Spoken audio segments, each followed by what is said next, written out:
or overly relying on technology. Because if you have observed, or all of us, I think most of you would agree with me, that technology advances faster than law. There's always technological development and then the laws follow. AI has already come in and now the world is still, coming up with their promulgations. Today morning we were talking about arbitration. The Chartered Institute of Arbitrators just in 2025 came up with AI guidelines and AI policy for the use of the lawyers when you appear before arbitral tribunals.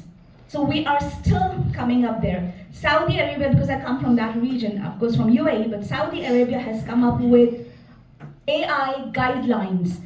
UK, now I remember UK, solicitors regulatory authority, because lawyers there, it just happens sometimes, in a jiffy, we have to present ourselves before the court or a tribunal or AD or whatever, and then we have to present something before the court. So we go through the system there and just take whatever is available, and there is this person, I wouldn't take his name, he went and presented it before the court, and then now there is a case pending against him at the SRA. So SRA UK has now come up with guidelines for responsible use of AI technology, right? So these are some of the things like Saudi Arabia and so on. So what I would conclude in saying is that AI will always evolve, but human oversight is a must. Human oversight is a must. AI keeps evolving, technological advancement will keep going. And just yesterday, I read somewhere that one of the robotic companies, the CEO of the robotic company said that in another 5 years, there's going to be domestic robots in every home. That's what his claim is. One ex-company CEO.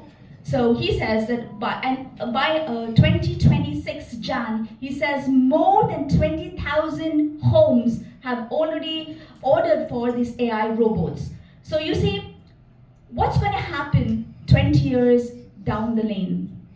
So I would say that it's always responsible use of whatever technology it is, and put a brake where it is necessary, and not just keep technologically advancing to that level where we forget that we ourselves are human beings. What's your final take on this? And then we'll open the floor to the audience for their questions. So I think responsible AI framework should be and must be a part of every organization. It's something